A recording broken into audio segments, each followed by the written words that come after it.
Welcome back to Two Keto Dudes. This is Carl Franklin from Connecticut in the United States. And in February 2016, I put myself on a ketogenic diet to take control of my metabolism. In just 2.5 months, I managed to reverse all my markers of type 2 diabetes with diet alone. As of now, I'm 80 pounds lighter with no signs of diabetes or heart disease. Hi, I'm Richard Morris in Canberra, Australia. I've been on a ketogenic diet since April of 2014. When I started, I was very sick with complications from type 2 diabetes. Within 6 months of starting a ketogenic diet, all of my biomarkers of disease had disappeared. I've lost about 100 pounds. I've completely turned my health around. And this show is a document of both our experiences thriving for years in ketosis. Thriving and reversing diabetes. Booyah! And hopefully that might help a few people who are curious about this kind of dietary hacking. Yeah, we're not doctors. We don't want to give anyone any medical advice, but we are keen to share our own experiences. We're actually both software developers, so we're not afraid of a little technical detail, are we, Carl? That would be no. We've done some research into our own deranged metabolisms and the science behind them, and we share studies that we've found in the show notes. You'll probably work out pretty quickly that we're both foodies. Oh, yeah. We love to cook and we love to eat. In every episode, we both share a keto recipe that cannot, will not, shall not be ignored. We do. So, let's start podcast number 120. Dr. Troy Stapelton on Adult-Onset Type 1 Diabetes. Heard you say you're due for a little. So, Richard, do we have any apologies or corrections from last week's show?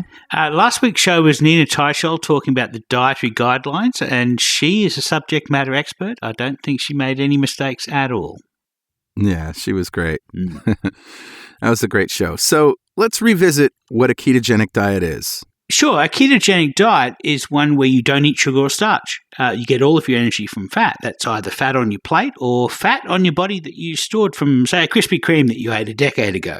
And we eat enough protein to be able to maintain our lean tissue, but we don't use protein for energy. We don't use carbohydrates for energy. We have trace carbohydrates, which, you find in leafy greens. You might have there's a few carbohydrates in eggs. Eggs are very healthy food. So, but other than that, we eat less than 20 grams a day. And if we do that, we remain in a state of ketosis where we run our brains on mostly ketones, which is a very healthy way to run our brains. So certainly is. Yeah. So, Richard, how was your week? It was pretty good. I just finished my last formal exam. I have one more to do, but I've got to go to the Food for Thought conference in Zurich first for a week. And then when I come back, this extra exam is like it's an optional exam that I can do for chemistry honours pathway, which is just like, it's a higher level of the chemistry subject. But I did my last chemistry exam today, and sometimes you do it, go into an exam and you're well studied, and 50% of all the questions you can answer and you pretty much got them, and the other 50% you make educated guesses on, and you hope you're going to get 75% total for the exam. You may end up getting 50% or you may get 100%, who knows.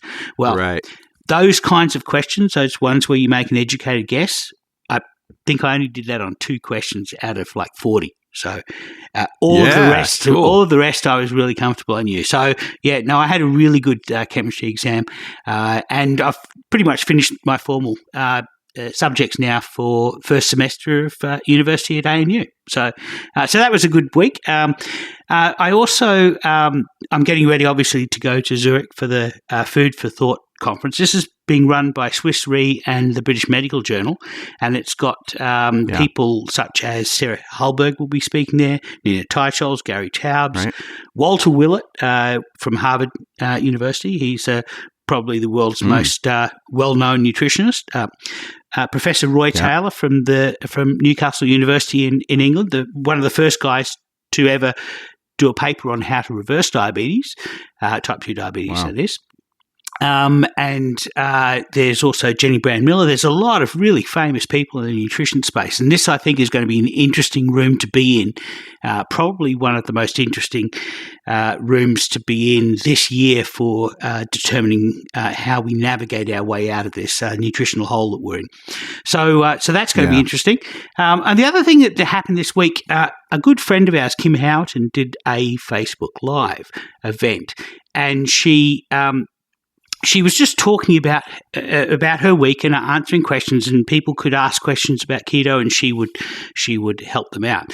And she was doing this for free, and she was going along quite well until somebody posted on the Facebook Live, "You're fat," and it triggered her. And she broke down into tears, and she was very eloquent. She really she explained to this person who was observing that she was fat and how could she be an authority on diet and nutrition. She was trying to explain to this person that her criteria is for success is being able to bend over and see her toes and to tie her own shoelaces. And she was extremely sick before this whole thing happened, and she was out of control, unable to prevent putting on weight. She was unable to control her eating and unable to understand why, even when she didn't eat anything, she still put on weight. And this brings me to a question about good actors and bad actors in the ketogenic community. And there are some bad actors in the ketogenic community who have the opinion that if you haven't got an ideal body, then you don't have standing in order to you don't explain. have the authority to tell people anything. Right. Well, when you look at it, I mean, you look at us. We've lost between us 180 pounds. Mm-hmm. We have still a lot left to lose, both of us. Yep. And yet our biomarkers of health are all excellent. I mean, my HbA1c went from 11.2% to 5.2%. Yep. And yours went from 7.5% to where are you now? About 5.7%? 7.4 to 5.3, I think, is where I am now. Right. So, we've gone from extremely deranged glycostasis to extremely controlled glycostasis. For us, we are not going to have to worry about the diabetic complications like losing toes, losing eyesight, cardiovascular disease. We're still big, and that has an impact for injury, but it doesn't have an impact for disease. Once you've disassociated the diseases that go with obesity, like heart disease, diabetes, hypertension, once those are no longer an issue, obesity is just a cosmetic issue. And so this is something that I think a lot of people don't really quite understand, that for somebody who is insulin resistant and has been for 20, 30 years and has been diabetic for 10, 15 years, is losing sensation in their feet, unable to read a computer monitor, and losing sensation in their fingers. And their kidney results, kidney diagnostics are starting to show that they're doing serious long-term damage to their kidneys. And they're following all of the advice of their doctors and nutritionists. For somebody like that who then finds a ketogenic diet and works out and learns that this can totally reverse all of those impacts, to say to that person, but you're still fat, is kind of offensive, and I think that it's really offensive. And I think that the person who posted that on Kim's Facebook Live should have a good look at themselves in a mirror and think about how good they are at being a human being. And I'm just thinking another good example was when we did Keto Fest last year. There was a known troll called Carb Sane who she basically signed up to join Keto Fest because she heard Jimmy Moore was going to be there, and she wanted to be there and heckle him. And she wanted a license to do that by buying a ticket to Keto Fest. And as soon as he pulled out of Keto Fest, she then immediately demanded a refund of her ticket. But she'd still turned up, and she was tweeting the whole time, how dare all these people in New London, I'm here at Keto Fest, and they're all fat, and they're all walking around enjoying themselves when they should be at a gym hating their lives, and they're all eating pork and stuffing their faces. How dare they? You know, it just makes me think that, our goal with Keto Fest was to make sure that everybody had a good time. And I think even she had a good time. So I'm rating that as 100% success. There's an ironic story to that. Kim Howerton, who you were just talking about, noticed that after feasting at Keto Fest for the entire weekend, she lost a couple of pounds. Right. Yeah, it just goes to show you what your body determines it's going to store or not store is totally out of your control. So that's how my week was. How was your week, Carl? Well, some good news and some bad news. The good news is I want to announce a new local keto meetup, which is going to be at my house on Saturday, June 23rd. Cool. I might have talked about this last week, but the whole idea is that RD86, where I've been doing the keto mini fests through the local meetup group in New London, the keto meetup group that I started, they're getting so busy that they can't afford to alienate their customers by giving me like the whole thing on a Saturday night, right? Yeah. So they're going to be open 24/7 as a restaurant, and Chef Robert was talking to me about how he was concerned because he wanted everybody to have a good experience and not just, have a private function, that kind of thing. Right, yeah. And that's a great problem to have. Yeah, absolutely. It's like it. Yeah. Yeah. It's awesome. So I'm going to start doing these things at my house. I'm going to do the Carl's Keto Kitchen from my house, and that'll resume in a couple of weeks. I'm going to do the Keto Mini Fests at my house. This would be the last one before Keto Fest. So this is Saturday, June 23rd. But go ahead, ask me what the theme of this Keto Mini Fest is. It's Ketoki fried chicken. Yeah, I like Kentucky fried chicken, but keto-fied. Well, yeah. See, the thing is, we can't say Kentucky Fried Chicken. No, yeah, so, that because would it's invite a brand, lawsuit, wouldn't it? That would invite a lawsuit. So it's not Kentucky Fried Chicken, okay? No. It's Ketoki Fried Chicken. Okay. But what I'm going to do is I'm going to recreate the dinner experience of KFC, Ketoki Fried Chicken, which is fried chicken, and I'm going to use the pork rinds to batter that. But I'm going to experiment this week with herbs and spices. There's a whole bunch of things out on the internet about that. Yeah. So I'm going to experiment with that to try to get that, that KFC flavor. You realize that 2 of the 11 secret herbs and spices of the Colonel were flour and sugar, right? Yeah, of course. Yeah, of course. So I'm also going to do a cauli mash with a thick peppery gravy. You know how the gravy there, it's really crappy, but it does have that pepper flavor to it. Right. So I'm going to try to recreate that. Also the coleslaw, a biscuit. I'm going to start with Brenda's cheddar biscuits. Yeah. Those are great. And a chocolate parfait. I've done chocolate mousse. I know how to make whipped cream. And the crumble is going to be a nut crumble. Either pecans or almonds or both. Got to experiment with that. And you know how at Keto Mini Fest we have a guest speaker, a remote Q&A person, and that went really well the last couple times. Well, Amber O'Hearn is going to be our guest speaker this time. Excellent. So you're going to have some meat. Yeah, we're going to talk carnivore. Nice. So if you want to learn more about this, and or if you can't attend, if you want to figure out what to do at your own Keto Mini Fest, which you need to contact us about, go to kfc.2keto.com. Nice. All right, so now the not so good news. I actually had a bona fide lapse last week. Oh, no. Yeah, this was my first multi-day lapse since I started. I've had, problems with a particular meal or whatever, but this one lasted for 3 days during a mini vacation with my wife. Ugh. Now, the interesting thing is I didn't go hog wild. Like I didn't have sugar. It wasn't one of those things, well, okay, I've had a cracker, now let's have an ice cream sundae. Didn't do any of that, right? It was subtle. It started with too much alcohol at night. and then some breaded fried food. And I thought I could just handle that. And I didn't feel any real cravings, but I just found myself looking for more carby things. Yeah. It was really subtle. It was almost like it was just happening in slow motion, right? But, I got to take responsibility for it. I screwed the pooch, and I didn't cut it off at the right time, and it took me out for a few days. Now, the interesting thing is after being back on the horse for 2 days, I feel completely in control again, but I did not like that feeling of being out of control. And I think that's the difference where you're doing it right or you're not doing it right, is if you feel like, wow, how did that just pop into my mouth? Yeah. You just have these things that it's not necessarily a craving at this point, but it's just like, I'm on tracks, and those tracks led me to some bad decisions.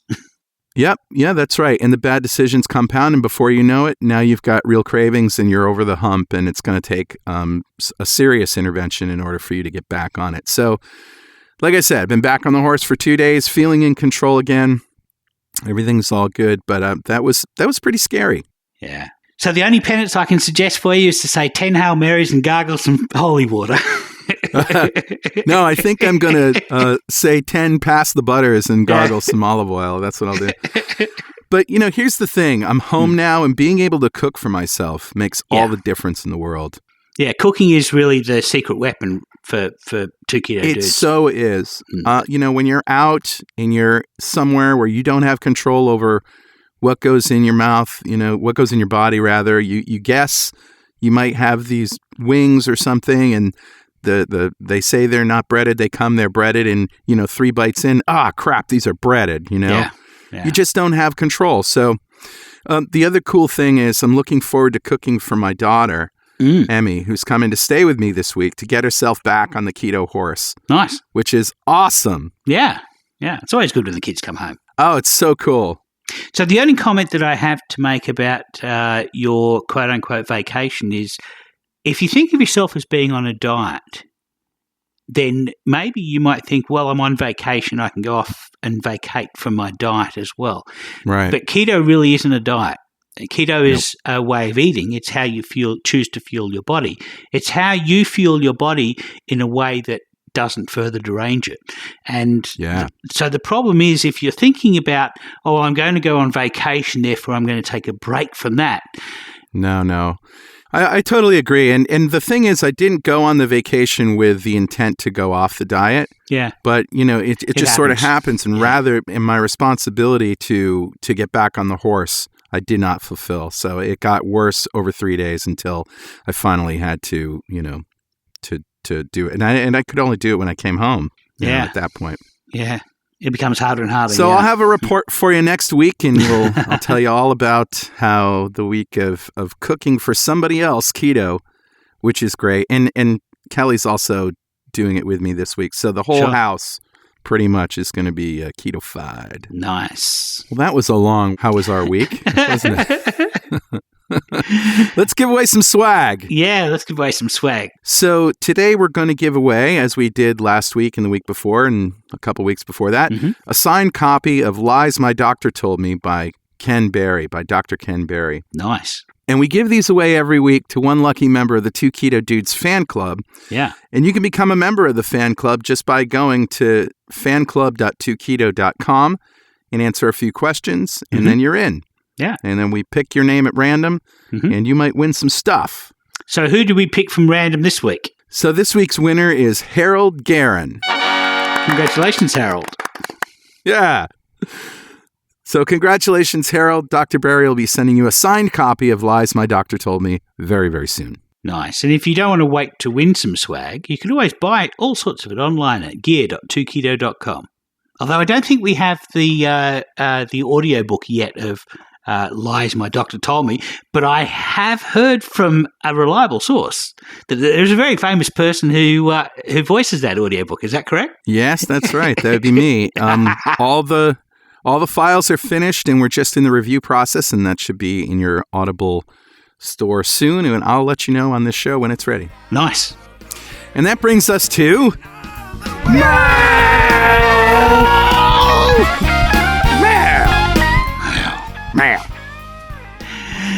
What do you got, Carl? Okay, well, as you know, we have this great big thread on the Ketogenic forums, and it's a public thread. You don't have to be a member of the forum to read it. Mm-hmm. And the thread itself is at success.2keto.com. And we ask people to post their before and after pictures and tell their stories. And oh my, did they ever. And this is just one of the latest. And you got to see the picture of this woman, Diane, to believe it. It's unbelievable. Her before and after pictures are great. So she says, "Hello, I'm Diane, a 56-year-old keto lady who has been so since August of 2016. So that's not even 2 years. My journey began when I realized the time was now. Fat, diabetic, high blood pressure, and knowing full well if I didn't do something, I would be approaching my golden years, one of those miserable old folks unable to enjoy life. I got things to do, and I refuse to be old. That's in quotes. So I found keto, figured it out, met some awesome keto people willing to put up with my questions, and bada boom, bada bing. 2 years later, 100 plus pounds gone, Nice. off all 3 blood pressure meds, and no longer insulin resistant. My hair may be graying, my skin may have surrendered to gravity, but I'm more youthful now than ever." And like I say, we'll add a link to the show notes to her thread. Yeah, I'm looking at the photo now, and you know what I find interesting about the ketogenic diet is that a lot of us start out, you know, we start out with a generic fat person face. Yeah. And then somewhere in the process, in the process of losing our weight, we develop our unique, beautiful face that is ours and ours alone.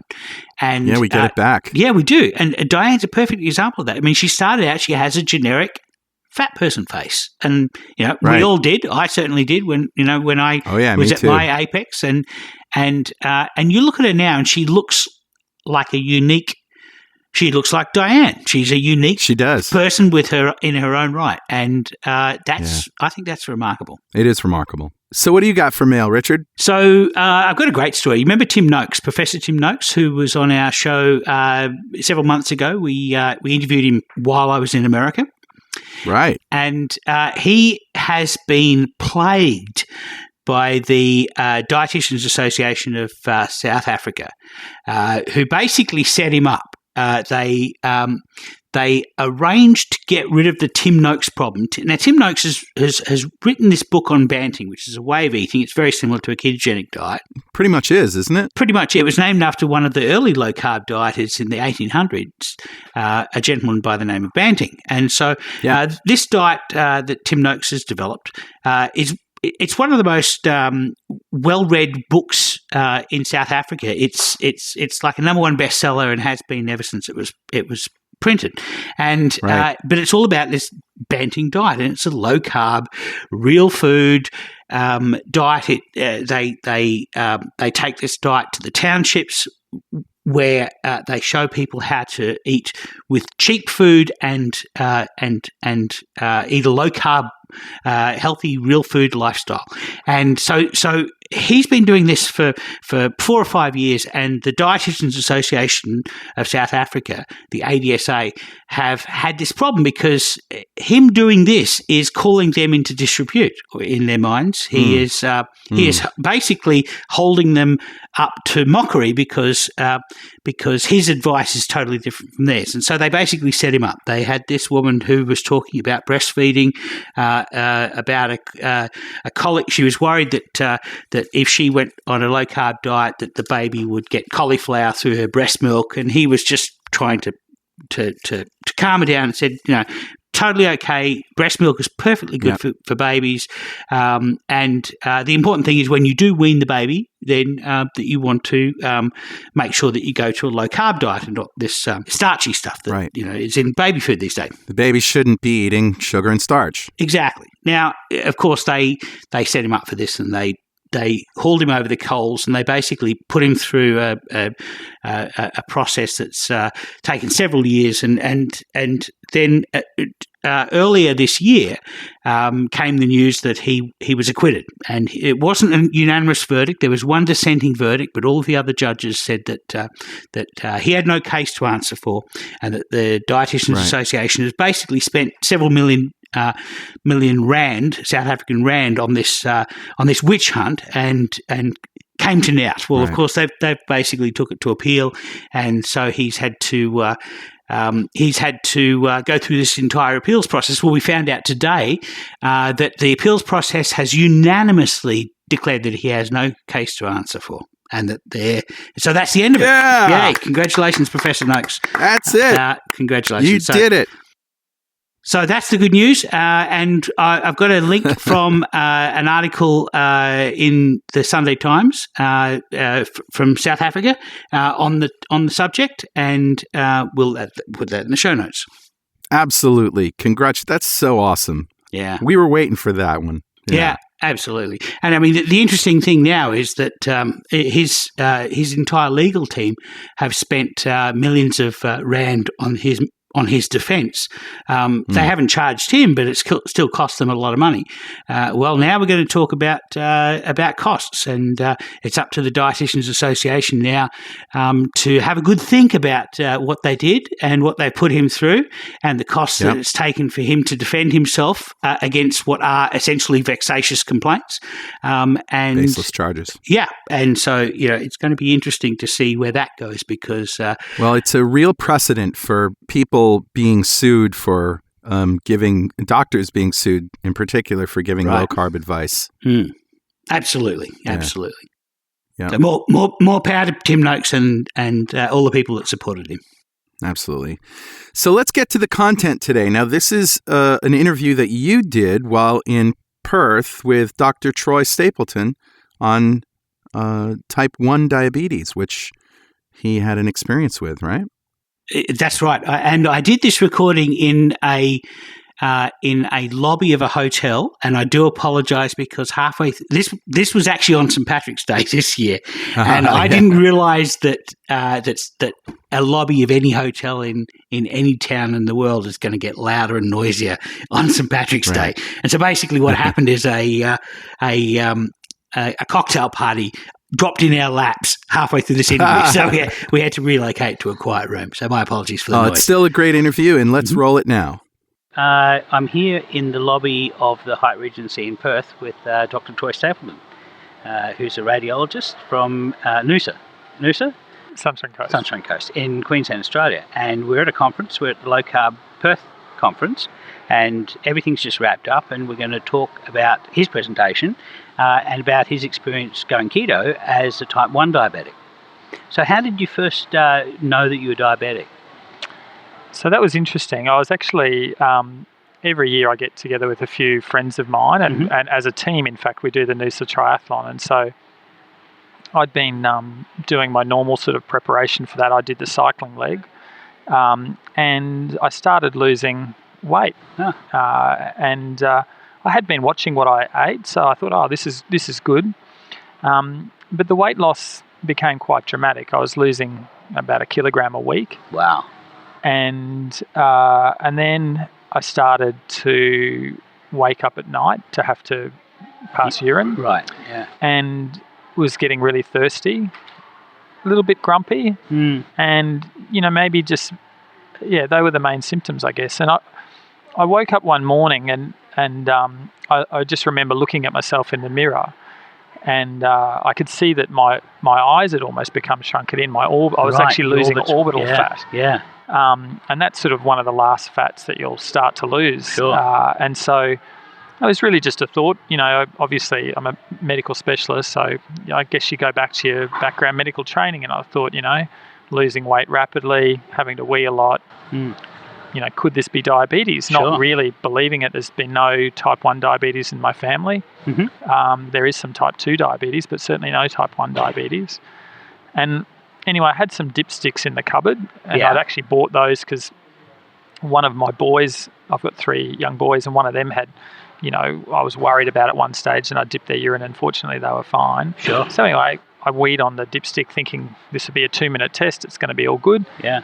Get on with my life. And the dipstick came up 4+ positive for glucose and 4+ positive for ketones. Yeah. So I was well on the way to diabetic ketoacidosis, which is a potentially fatal condition for patients with type 1 diabetes. And in fact, some people, if they don't get diagnosed soon enough, have those symptoms, but they're not recognised, and quite a significant percentage of patients or people with type 1 diabetes end up getting admitted to ICU and in fact can die from that initial presentation. So very fortunate that I was diagnosed prior to getting that sick. But anyway, at that time I went to work. And you were an adult at this point, so I was 41 years of age. Yeah. Not as unusual as I would have thought and you would have thought. So apparently 50% of people get type 1 diabetes actually after the age of 30, but it certainly has been thought of as a juvenile condition. But in fact, there's a significant percentage of people that are diagnosed in adulthood. Right.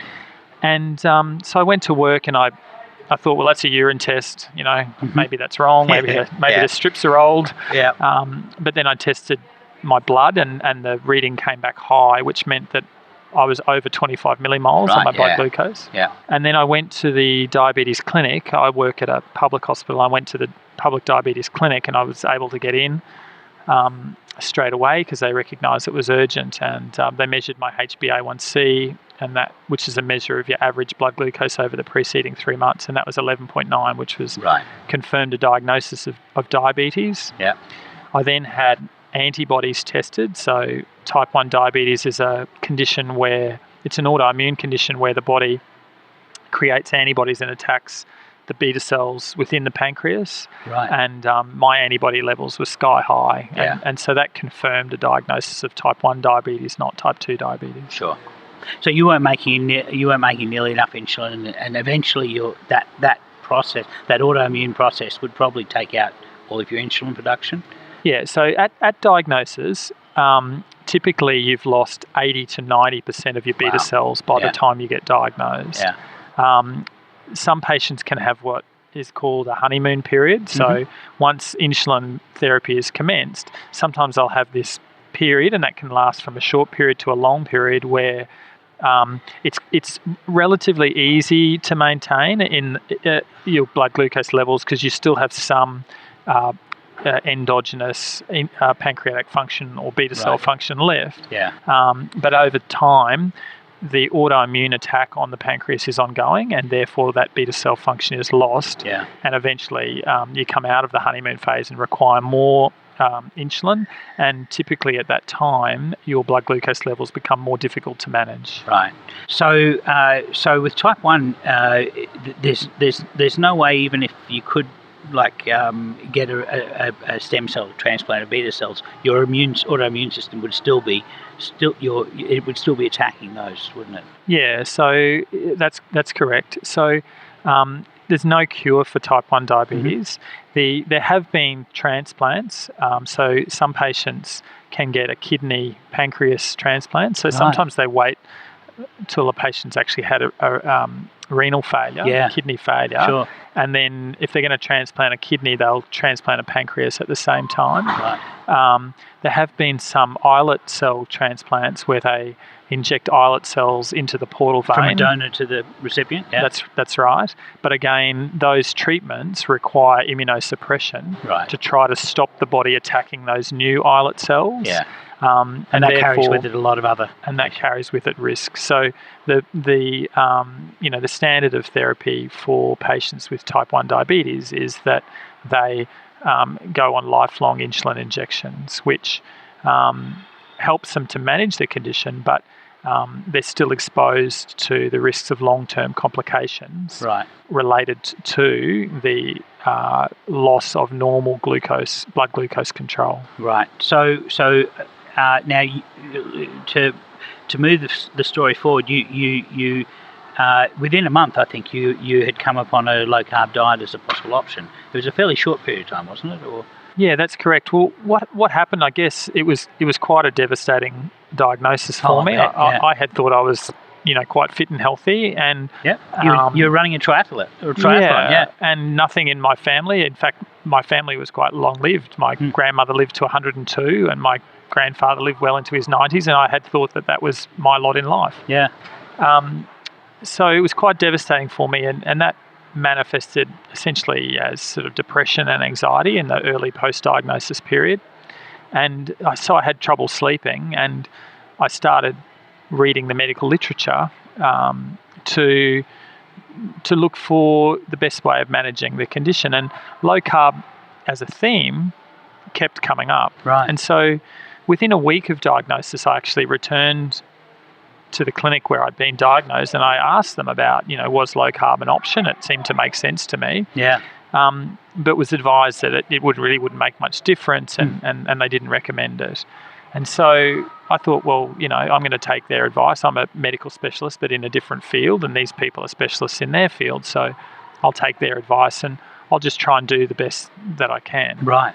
And so I went back and for the next about 7 or 8 weeks, I guess, I tried to manage using the traditional or the currently recommended approach, which is 60 grams of carbohydrates per meal. Per meal, yeah. 15 to 30 gram of carbohydrates as a snack, intervening, and that adds up to about 240 grams of carbohydrates per day, and to try to balance that with insulin.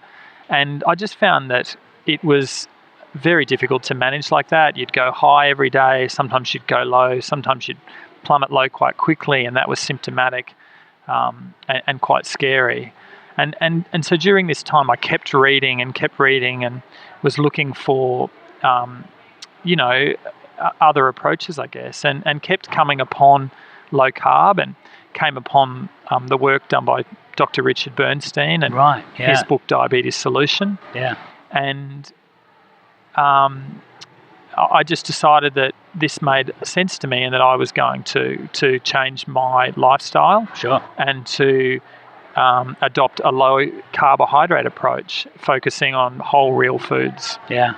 Yeah. So it's interesting actually that the recommended diet for a type 2 diabetic, because I went through that process, is 300 grams of carbs a day. It's a lot, and this is for somebody for whom the only differential diagnosis that they have is that I was unable to process carbohydrates. Yeah, the same incredible. for you. It's just it is incredible. Belief. It is. So you went low carb. Now does a low carb diet does that help with extending the honeymoon period? Is there any evidence to show that? I can point to anecdotal evidence, but I can't point you to any research evidence. Right. But what happened with me when I adopted this approach was that, firstly, I had been on 24 to 30 units of insulin a day, and I had to rapidly scale that back. And typically, at least in the published research, you see people have to reduce their dose by 30 to 50%. Yeah. But I actually reduced right down to 6 units per day from 30 units. Wow. And then in the intervening 5 years, that slowly crept back up again. And now it's sort of between 14 and 18 units per day. Right. But it's still around about 50% now, 5 years later, what it was when I was using a high carb approach initially post-diagnosis. Yeah. So potentially that extended the honeymoon period. When you were down at 6 units, then your pancreas may have still been supplementing that to get up to the 14 that you require. So from some of the studies I've read, it seems that when the beta cells release the insulin from the vesicles, that release is what exposes them to the autoimmune attack. That's what sort of identifies that cell as a beta cell, and that stimulates the autoimmune attack. Right. And so if you can have a dietary approach which reduces those beta cells need to secrete, those remaining beta cells need to secrete insulin, essentially you can help them fly below your immune system's radar. Oh, wow. So that's fascinating. So you joined a group on Facebook, Type 1 Grit. Did you start that group? Or? No, I didn't start that group, and I had I've been doing the low carb thing, I guess, for about 1 or 2 years, and then someone had contacted me from the UK, and we'd sort of liaised a bit on email, and then she had recommended that I join the group. Yeah. And so I joined the group probably maybe 6 or 12 months after it was started, I guess. Right. Okay. And at that stage, there was about maybe 200 members. It was like a sort of a very small family, and And then over the intervening period, it's now grown up to thousands of people, Right. and in fact tens of thousands of people on the public page. Oh, we've sent hundreds of people to both that and to Richard Bernstein's book. Yes. I think I'm pretty sure we've sent about 100 people at least to who present to the ketogenic forums or to our podcast as audience listeners as type 1 diabetics, and we send them to Richard Bernstein's book and to the type 1 grit group, because it's not something that we have any expertise in dealing with.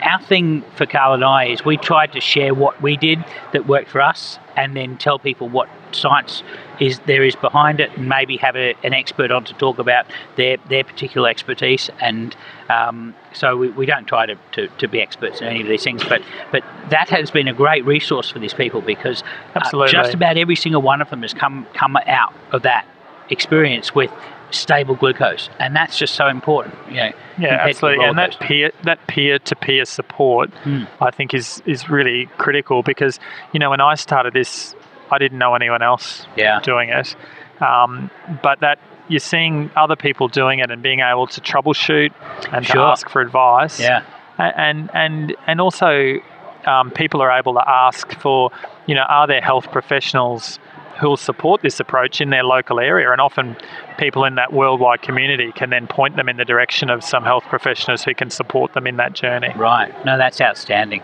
Okay, well, I'm here again with Dr. Troy Stapelton, and this time we've relocated to a quiet place because it turned out that we had a cocktail party turn up in our laps, so apologies for the noise in the background. So, Troy, we were talking about your type 1 grit.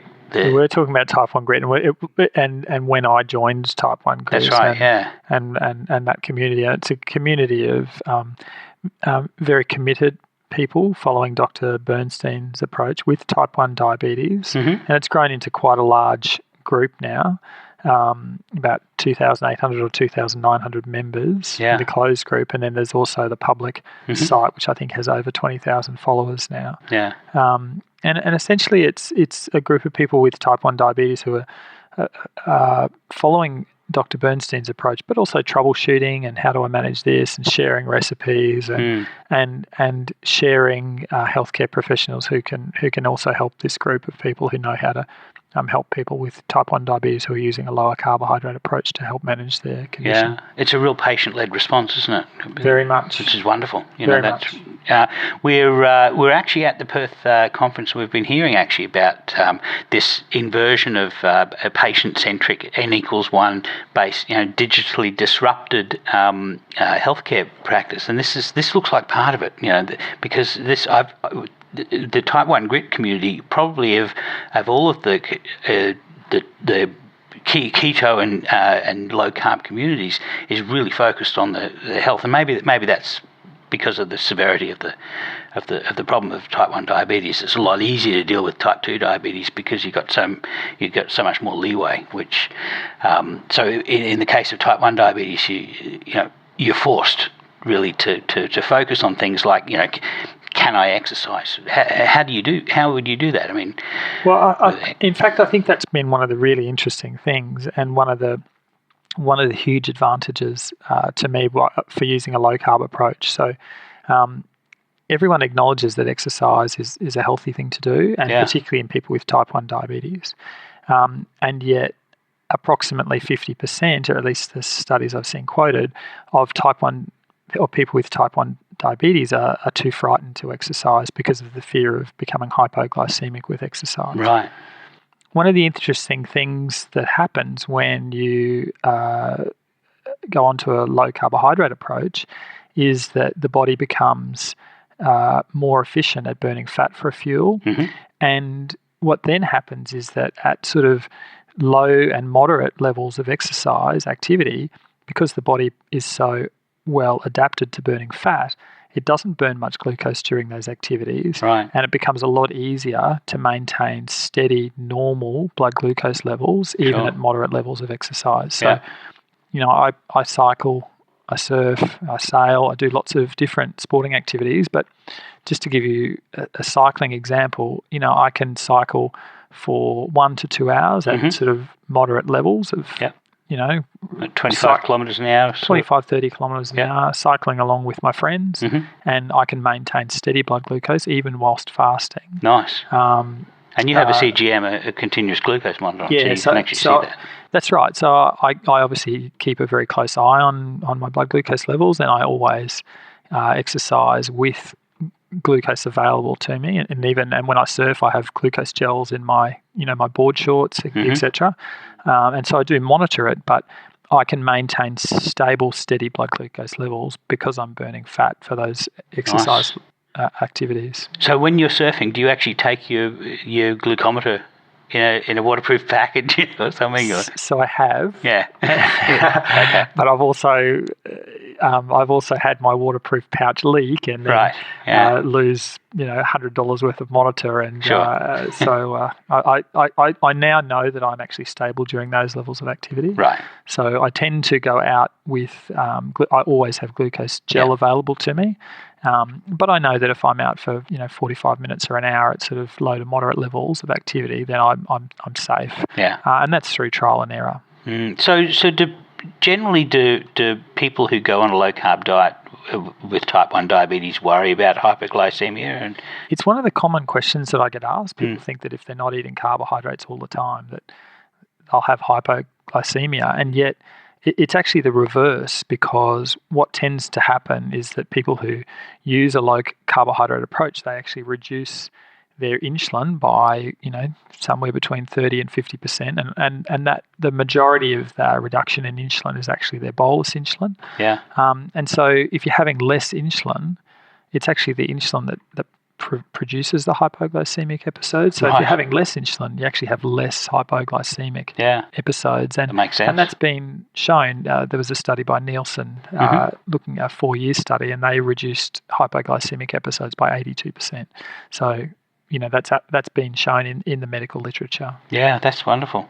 So what does the diet look like for a type 1 diabetic? Is it the same as for a type 2, somebody else on a ketogenic diet, or is there anything unusual about it? No, I don't think it's anything unusual. I focus on whole, real foods. So typically, so breakfast for me typically might be some scrambled eggs, maybe with a side salad. Nice. Lunch for me would typically be cold meat in a salad, and dinner would typically be a serve of protein, so meat or fish or eggs, those sorts of things, with green vegetables, right? With some butter or olive oil or those sorts of things, and maybe some cheese after dinner if you're still hungry. So that's all it is. It's pretty simple. It's actually not dissimilar from what I eat. Yeah. I saw in your presentation you had bento boxes, which was awesome, I love them. And you had the metal ones. I've never seen metal ones, but they're made by a company called Planet Box. They're expensive, but I absolutely love mine. Worth it, yeah. And I figure that they'll last for life, so it's worth the price. Oh, let's hope they enjoy the plug, because I think I want to get some of those, because Jules loves bento boxes, so we'll do that. But and the meals that you had in these they look delicious. I mean, oh, they are. Really. I look forward to my lunch every day, and a lot of the time, it's very simple for me to prepare them. Typically, the protein portion of that meal will be from dinner the night before. So if we've had fish, I'll my wife will cook some extra, and that goes in with a salad for lunch. That's a good idea. Yeah. Or sometimes I have cold meat, so corned beef or ham, hard-boiled eggs, those sorts of things. I find it really simple, and I change it up every day. Try to include some wild caught salmon in a few times a week. I find it really simple.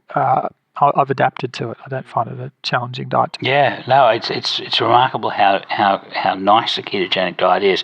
People, when I first went ketogenic, a friend of mine who's a dietitian said, even if this diet proves to be healthy, which I don't believe, but even if it proves to be healthy, there's no way anyone would stick to it. It's too boring.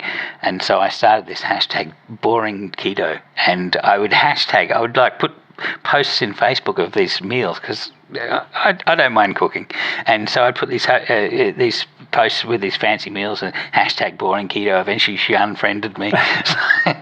But anyway, it's the food is delicious, and Absolutely. I find it was interesting when we were at Low Carb Breckenridge, because we were cooking. We had a big house, and everybody was complaining about the fact that there was so much interesting food at this whole event, not just our house, but also Rod did the speakers' dinner, and there was also meals all over the place. People were complaining that the diet is so satiating that they couldn't taste all of the foods that they wanted to taste. Yeah, look, I absolutely love it. And my wife and I both eat this way now, and we absolutely love it. And, I love, Brussels sprouts cooked with bacon. Oh, yes.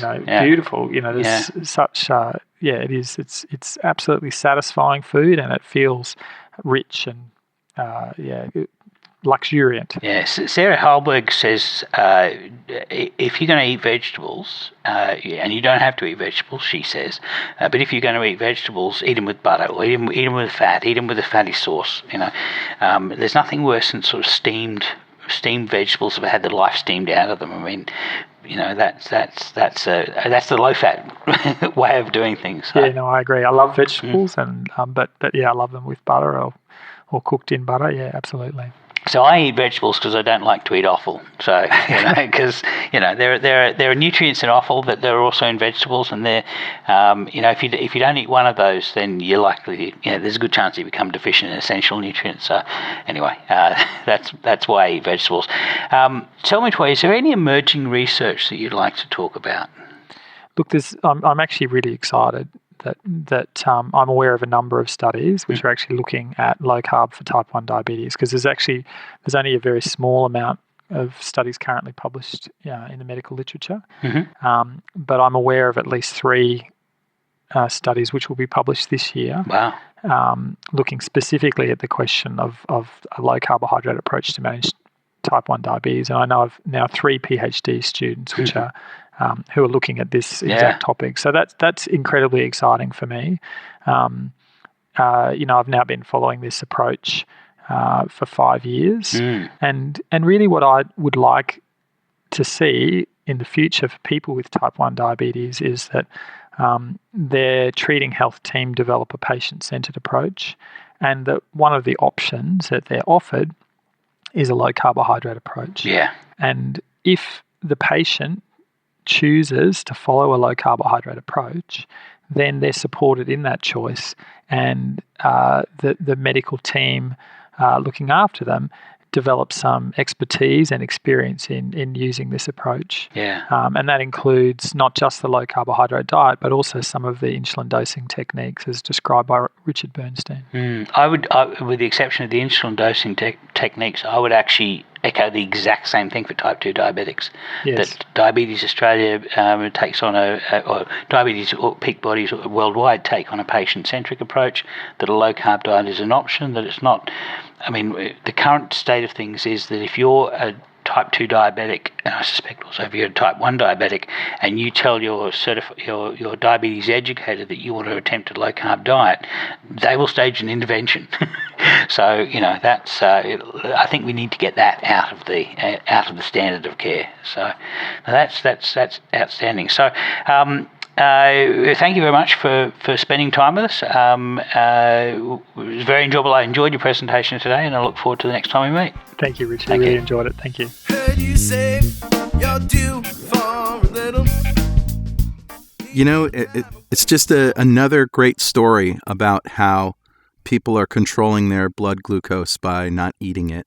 Yeah, it seems like such a simple thing. Yeah. And it's not just type 2 diabetics, it's people who are not diabetic, but it's also type 1 diabetics. It's for all of us. I mean, there's very few people for whom a low-carb diet isn't going to make their health better. What was particularly interesting to me is some research that he cited that said that every time your pancreas secretes insulin, those beta cells become susceptible to the autoimmune attack that happens to type 1 diabetics. Now, it doesn't mean that if you're going to squirt out insulin that you're going to become type 1 diabetic. All it means is that your chances of an autoimmune disorder, which you already have to have, making you type 1 diabetic go up every time that you expose those beta cells to secreting insulin. That was really interesting. Yeah, well, that also means that if you are type 1 diabetic and you catch it early enough and you go on a low-carb diet, that means your pancreas has to make less insulin, that your honeymoon period where you can still make insulin could potentially be a lot longer. And that the longer you don't have to inject large amounts of insulin, the more likely that you can stop some of the complications that happen when you have large amounts of insulin. Yeah. There's also some research that we'll cite in this show that I think you mentioned in a show or two before, but we haven't really cited the research since I can't remember when. Maybe it was the 2 Keto Dudes Fix Diabetes. Yeah, San Antonio. Yeah, in San Antonio. That when your A1C is at a certain level, there's a threshold at which your beta cells stop dying off, or on the low end, stop dying off from sugar toxicity, and start multiplying or dividing to make more beta cells. And after that point of A1C, that doesn't happen. Yeah, it's not so much the HbA1c as your fasting glucose, but I've used HbA1c as a proxy for fasting glucose. I see. What it means is if your fasting glucose is over 110, then you're killing off beta cells faster than you can make new ones. If it's under 110, then you're making new ones faster than you're killing them off. And so it's simply a matter of getting below the knee of that curve, and that's really the critical thing. And this is based on some science that you discovered, and we're going to put a link to that in the show notes. We have done it in previous shows, but we'd like to do that again. Yeah, this came from the Mayo Clinic, and basically they had recent autopsies of people for whom they knew their past 6 months glucose status. And so these were patients of theirs who died from a variety of causes where they actually got to autopsy them very soon after death. And so they were able to do a biopsy of the pancreas and count how many beta cells were there. And then they look back at their glucose statistics over the past 6 months, and they're able to make inferences. Interesting thing about this is that my brother, who passed away 2 weeks ago, donated his pancreas to science, and his pancreas is actually being used in a similar experiment. So this is actually personal to me. So yes. Wow. Okay. Sorry, a bit of a downer. I'm sorry. I brought the conversation to a screeching halt. After that, I think I would feel like some food. So how about we have some recipes? Okay, I'll go first. Sure. So I've recently come to this conclusion that I've updated several of the recipes that I originally have shared on this show, and Oopsie Bread is one of them. So today you get an updated version of Oopsie Bread, plus you get some garlic butter to spread over it. Okay. All right, so here's what we're going to do for Oopsie Bread. Now, Oopsie Bread is sometimes called cloud bread. Originally, we talked about this, I think it was in the very first show, as an alternative to bread, and it has a very eggy bread-like texture, but there's, practically no carbs in it. So for this, you're going to get 6 eggs. You're going to use half a teaspoon of cream of tartar, and those are going to be turned into a meringue. And then for the rest of it, you have a half a brick or 4 ounces of cream cheese. Now, here's what I did. I added 3 tablespoons of butter because butter makes bread delicious. It does. Also, a tablespoon of olive oil because it's going to be a little thick. The reason why it's thick is you add a tablespoon of psyllium husks. Right. Now, psyllium husk came on the market as the brand Metamucil in America as a sort of a laxative, right? It's something that you stir up in your orange juice, irony, and drink to keep yourself regular. Right. Well, it turns out that this is just fiber, and it does a good job of binding Oopsie Bread. So a tablespoon of that, you can find it in your grocery store or your drugstore in the laxative section. Just make sure that it's not flavored. Yeah, you don't want that flavored sweetened stuff. Yeah. psyllium husk powder. So you're going to get a teaspoon of baking powder, half a teaspoon of salt, and optionally, if you like your bread to be a little sweet, you can use a teaspoon of Sirkin Gold, which is a brown sugar alternative, or some other sweetener. Swerve is a popular one. Whatever. We did a show on sweeteners. You have to figure out which sweetener is good for you. Right. Now, for flavor additions, this is just a basic bread.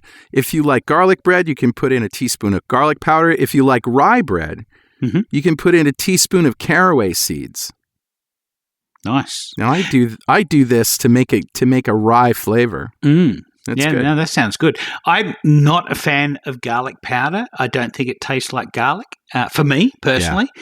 So I would suggest to grate raw garlic in. Yeah. Or one of the recipes I did a couple of weeks ago was smoked garlic. So smoked garlic in this would be delicious. I agree. Now, what I'm going to do is completely leave this out of my recipe because what I'm putting on top of it is a soft butter with roasted garlic in it. So nice. We'll get to that in a minute. So here's the process. I've found that if you whip the egg whites first, if you beat them and then let them sit while you do the rest of it, they have a chance to sort of deflate. Right. So what I do is I mix the other stuff first and then in a stand mixer and then transfer that to a bowl and then put the egg whites in and do the egg whites. But there's a couple of caveats. So let's go through it.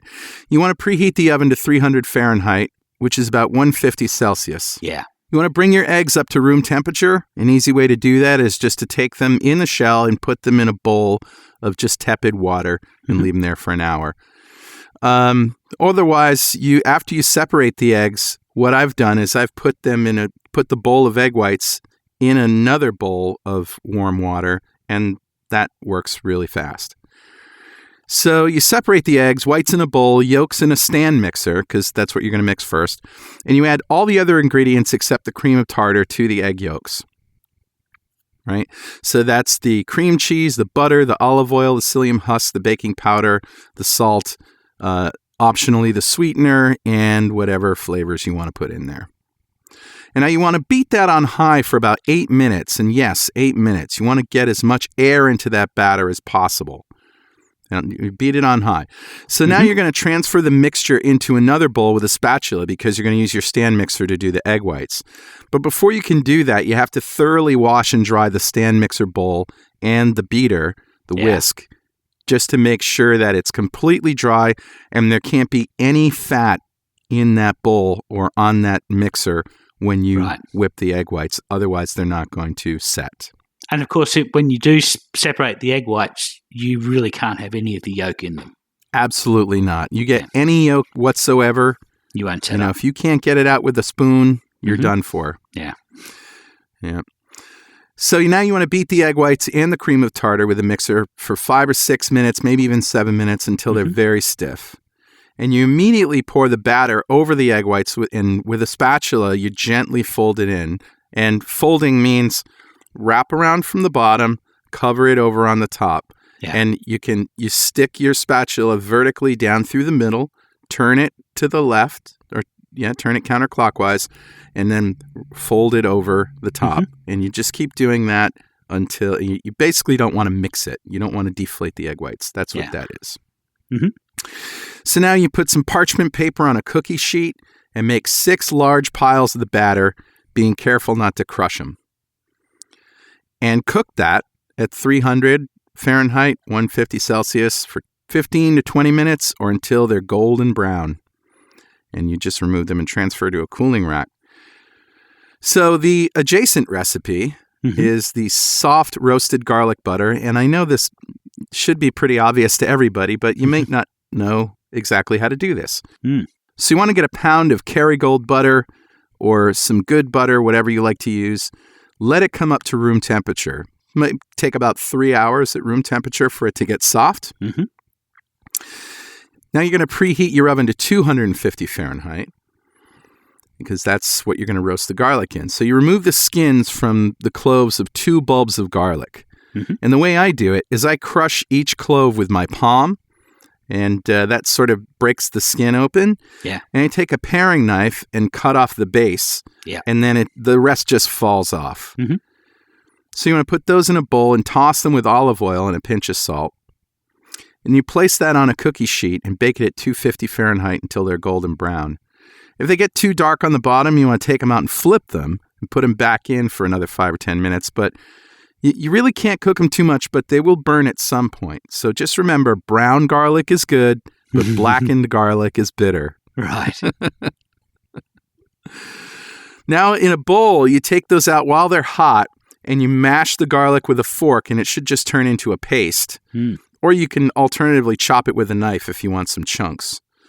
And you add the butter to it, which should be soft and room temperature, but the garlic's going to warm it up some more. Completely mix it together. Transfer that to a serving vessel. A nice-looking bowl will do, but something that you can keep it in out on the counter. And you smooth it down with the back of a spoon so it's just flat. You don't want to serve just like a pile of craggy butter on your table. You want it nice and smooth. Maybe you put it in a ramekin, something like that. Something where it's nice and smooth. I tell you what I like to do is I like to put some parchment paper, a square of parchment paper down on the table and spoon the butter into a ridge in the middle and then roll the paper up so it's a long, tight roll and then grab the edges of the roll and twist them in opposite directions. So what that does is it basically makes a sausage with the parchment paper on the outside and the butter on the inside. And then I put it in the fridge and then you can take it out and just cut discs of it off. And so you can put a disc on the steak or something like that, which is quite nice. Yep, and that's really good for a steak, but the whole point about this is you're going to serve it on some warm oopsie bread, so you want it to be room temperature. You want it to be soft and spreadable. Okay. So I basically put some plastic wrap on it, and I leave it out on the counter, just so, plastic wrap to keep the dust and whatever out of it and the flies. And then when you're ready to serve it, just put it right from the counter right onto the table, and yum, yum, yum on that oopsie bread. So I got a story for you. Yeah. At the last Keto Mini Fest we did, we served fresh, hot oopsie bread with this recipe and the garlic butter. And by the way, Liz Myers, thank you very much. She did all of the oopsie bread. It was great. She's such a legend. Yeah. Yeah. So we served this in baskets and at the table, and there was this one guy who was like, bread is my downfall. I love bread. I can't avoid bread. I have to have bread. So then the oopsie bread came out. He's like, I'm going to have another piece of that. I think, does anybody else want that piece? Okay, I'll grab that piece. And then from the other side of the table, they passed theirs down. And the guy was like 3 or 4 pieces in. I'm like, go for it, man. You can just eat as much as you want. Yeah. And he actually ended up taking a few pieces home, too. He was just in hog heaven. It was awesome. Outstanding. That's my recipe. What do you got, Richard? So I did a recipe a couple of months ago for steaks, and that recipe it's fairly simple. You just get a steak to room temperature, get a pan to hot, really hot. Get a nice. Yep. I mean, you want something like a cast iron pan. You want it on a really hot heat, and you don't have to worry about putting any oil or anything in the pan. The fat is going to on the steak is going to do that for you. And basically, what you do is let's say you start with a New York strip. New York strip's got that sort of fat cap down one side of it. Most butchers are going to cut that off. That's what they see as their value add. Don't let them do that. You want the fat cap because the fat is the best part of the of the steak. So what you do is you put that fat cap down and you start the rendering process of the fat. And I normally put that down I basically put the steak on that fat cap on the hot pan for maybe 2.5-3 minutes, and I essentially the fat there is going to start rendering out into the pan. And then I set a timer for my steaks. I like my steaks medium rare, and so I used to like my steaks well done.